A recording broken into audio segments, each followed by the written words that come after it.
All right, y'all, what is going on? This is episode 699 of the First and Frame Rate Show. We're almost at 700. 699 of the First and Frame Rate Show. I am VF Baller. Over here we talk about Georgia Southern and Atlanta Falcons football. And don't worry about the Georgia Southern Eagles. I know that my fans who like to watch this for Georgia Southern content, do not panic. Georgia Southern is fine. They basically lost all the games we thought they were going to lose so far this year. And looks like they could win out. So hopefully everything goes great with that. So they're on schedule. Do not panic. Now, what ain't fine, was not on schedule, is Coach Arthur Smith and the Atlanta Falcons. We're going to talk about them, give you my thoughts and opinions on what's going on here, because I really want to get upset, but there's a part of me that don't want to do it. I mean, it's been 24 hours. I had time to sit back and think about it, but you know, we got to hold this guy's feet to the fire, because it is really bad right now with some of the things that he's doing or what he's not doing. So we're going to get into all that. If this is your first time here, welcome. I could be found on YouTube and Rumble. Also, I am on Anchor, Spotify. I am on Apple and Google Podcasts. So if you want to listen to the show outside of the videos, it's there for your leisure. I want to thank everybody this weekend who's been watching the videos on YouTube and Rumble. You guys have been amazing. A lot of feedback. I really, really enjoyed the interaction of guys giving me their thoughts and opinions on this coach and his team and everything under that umbrella. I really, really appreciate it. And thanks to all the new subscribers. I can't thank you guys enough. I can also be found on Twitter or X at VF Baller, and the website is firstandframerates.com. If you want to support the show, all proceeds go to the show and help build, more equipment, better studio lighting, all this other stuff. The CashApp is VFBaller20, or the PayPal link is down in the description. So let's just go ahead and get into this. Coach Arthur Smith is basically, I guess it took a while for us to see this. And it took me probably about 4 games in to see it now. It's 8 games in.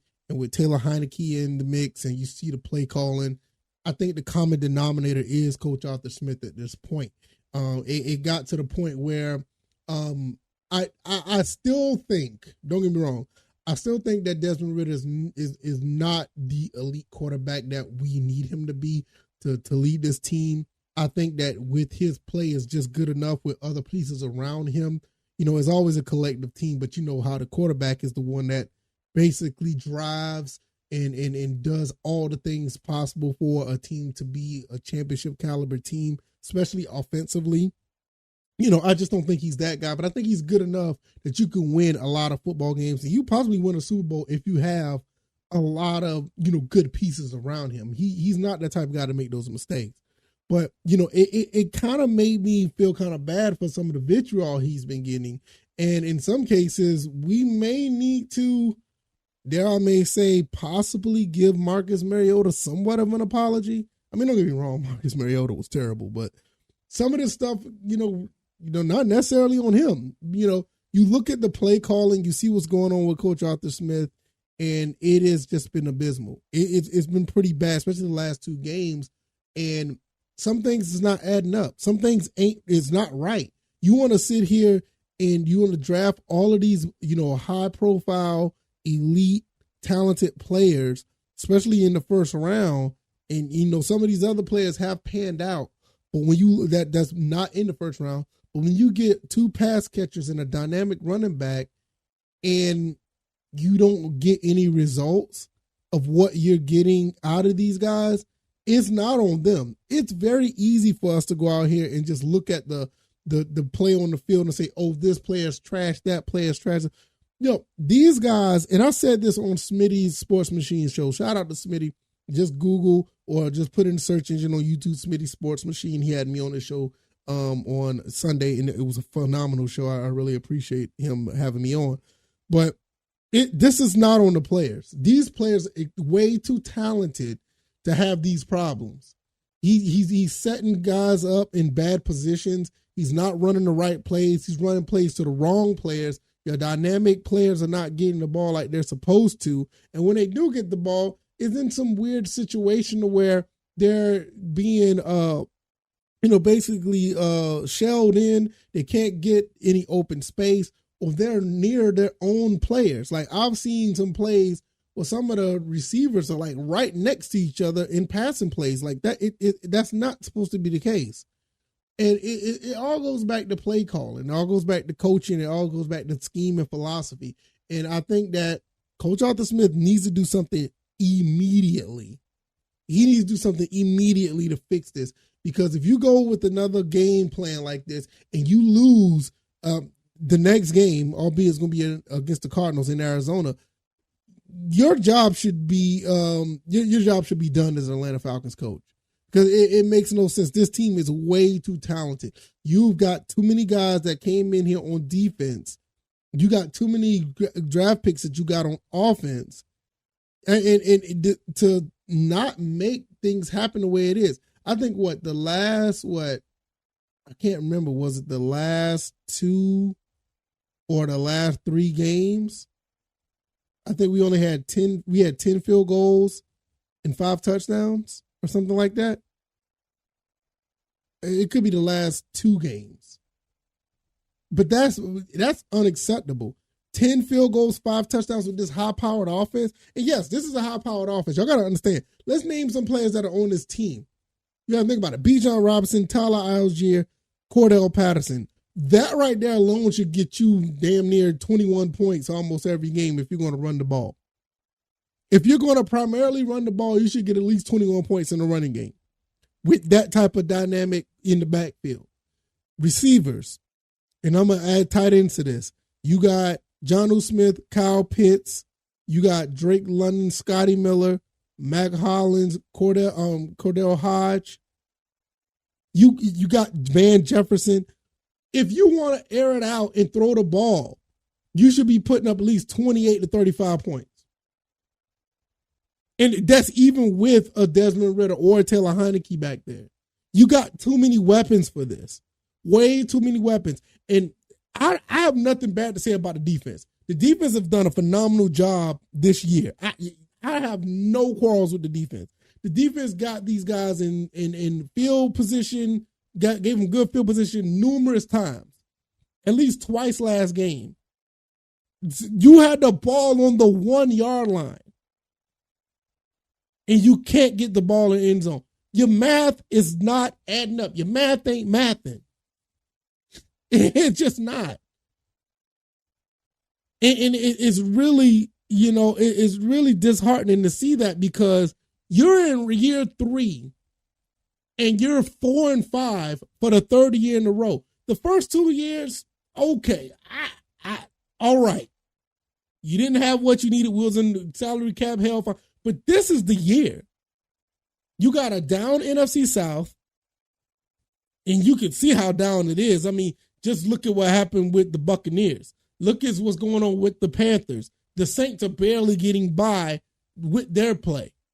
We should be running through these teams. At this year, we should be at least, 9 games in? We should be at least 7-2, or we should be 6-3 right now. Easily. The defense have set this team up to be in that position. The game yesterday against Minnesota, you've got 4 field goals out of a situation where 2 of those should have been touchdowns. You should have at least 20 to 24 points, or 20 to 28 points in the middle of the second quarter against this Minnesota Vikings team. Even with the Titans, the Titans game, okay, I give you the defense kind of was caught off guard by Will Levis, but that still don't make no sense. These guys, the scheme of all the offensive scheme that we're running gave Desmond Ridder no chance to play in that game. And kudos to Tyler Heineke to come in and make something happen. But we're just not getting anything out of our offense because there's no spark. There's no drive. There's just a bunch of bland play calling. And there's some wonky play calling in the red zone. Now, let me tell you what will fix this. I'm not in the locker room. I'm not in the front office. I don't know what's going on. But I've been watching football for a long time. And a lot of us have. And your guys don't need to sell yourself short because you haven't been a coach. You haven't been a coordinator. You don't know much that goes on in the locker rooms on the front office. Don't sell yourself short because we have knowledge as what we see on the field. I don't know it all, but I see enough. Why aren't we giving Desmond Ridder, Taylor Heineke any easy passes to throw? Now, there's a few, but the problem is we're doing it so much, or we're doing it so little, not so much, we're doing so little of it, it becomes predictable when you're trying to do it later on in the game. It needs to be a situation where you need to progress later on. These short, safe passes need to be long, bigger passes later. But there's no consistency in the play calling. You're trying to do so much with a guy that doesn't have that much experience, and it's just not working. Why not just run the ball up the middle repeatedly and wear teams out and then do a quick play action to give Desmond Ridder, give Taylor Heineke some rhythm, some confidence, give them something. You're not doing anything like that. You're throwing him out there as if he's a veteran. It does not work like that. Like I said, defensively, I don't have much to say. But Arthur Smith needs to make things simpler for his quarterback. Whoever it is, Heineke, or if it's Desmond Ridder, he needs to make it simple for these guys. I made a video, I'll say it again, it was episode 680 something. Is he, indirectly sabotaging Desmond Ridder? This is what I'm talking about. This is exactly what I'm talking about. 686. It was episode 686. Now, like I said, I'm out on Ridder thinking that he's going to be like this top-notch, top 5, top 10. Because I thought that Coach Arthur Smith was going to be able to develop this guy into something like that. The way they were bringing him along from not letting him play last year, reading the playbook, learning from the sideline, having your 4 games last year, I thought he was going to evolve into something like a Jalen Hurts or anything. And don't get me wrong, I think he still has time to do it. I just don't see it. So the main thing is the fact that you still got time, Arthur Smith, the fact that you still have time, you need to go ahead and fix what's going on now. Because Desmond Ridder, the season's not over for him. The season's not over for Desmond Ridder. He can come back and make some adjustments, make some changes, and learn some things from what he saw on the sideline and actually perform. But you're gonna have to lead this. You're gonna have to lead this guy. It's either you gonna have to do it or somebody else have to be calling plays. Ragone, or you gonna have to give up the play calling abilities and let somebody else lead this guy into what he can, the quarterback that he needs to be. Because at one point I thought, okay, everything was. I ain't gonna say everything. At one point I thought a lot was on him. He's not listening to the coach. He's not processing what's going on there. I think. We and everybody said this. I've heard this on the radio. I've heard this from other people saying that Desmond Ridder is having a problem processing what Arthur Smith is giving him. But you know what? I don't think there's nothing to process. Or if it is, it's very confusing to process because it's not enough to get this guy to the next level. He should be progressing by, game number 9 of this year.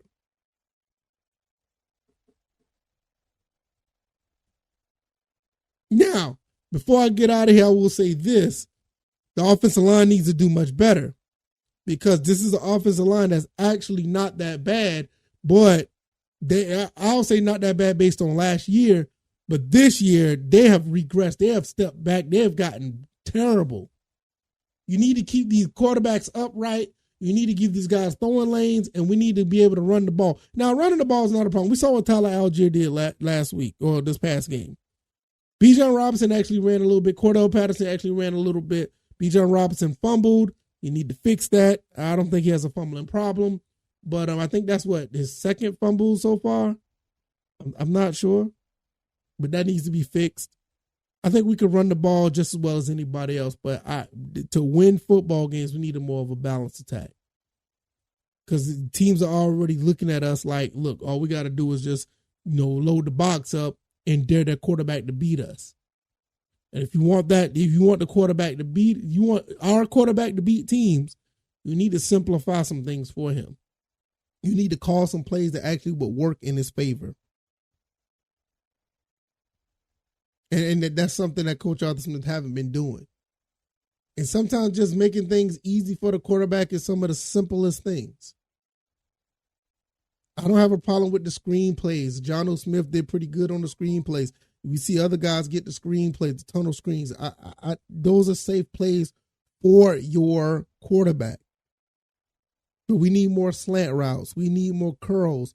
We need some more simple plays that get our big receivers in one-on-ones and in space with against other opponents. We do not need these plays where these guys are trying to catch balls in tight windows. You got 3 or 4 guys around them. Sometimes their own teammates are around them. We don't need those because it's very hard to catch the ball and run after the catch after those situations. It just doesn't work that way. So something needs to change, man. Something needs to change. I think that Coach Arthur Smith, I ain't going to say I think he has an opportunity to do it. I think if they go out and beat Arizona in a respectable way, and I think some people start to look at this different. But you're gonna have to let this team play to their strengths. You gotta create mismatches. This team is too talented for us not to create mismatches. This should be an easy situation to fix.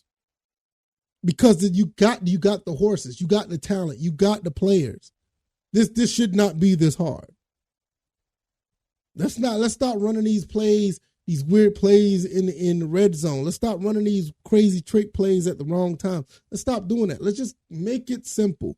Run the ball when it's short distance to first down. Let's pass the ball when we think we can catch the defense off guard with a play action. And let's just pass the ball when we need to get downfield with simple, I ain't going to say simple, but with plays that the quarterback can read and get the ball to the receivers. This is what we're seeing on the sideline. This is what we're seeing on TV. That stuff is not happening. Now, I went way longer than I thought I would be because, we're going on 17, 18 minutes in. I don't never try to do these episodes this long, but this right here is getting ridiculous. Something's got to give, Coach Arthur Smith. Your math ain't adding up. If you like this commentary, hit the like button, share this podcast, subscribe to the channel if you haven't already. Let me know what you guys think. I don't know what I'm talking about. Please let me know. I think I know a little bit of something, based on what I've seen on the field. I mean, I'm not an expert, but I see enough to know that Arthur Smith needs to fix something ASAP. I can be found on YouTube and Rumble, also on Anchor, Spotify, Apple, and Google Podcasts. I could also be found on X at VF Baller. The website is firstandframerates.com. And if you want to support the show, all the Cash App and the PayPal links are down below. All right, y'all. I'm going to get out of here. Y'all have a good evening, and I'll see you guys on the next one. All right, y'all. Y'all be blessed. Peace.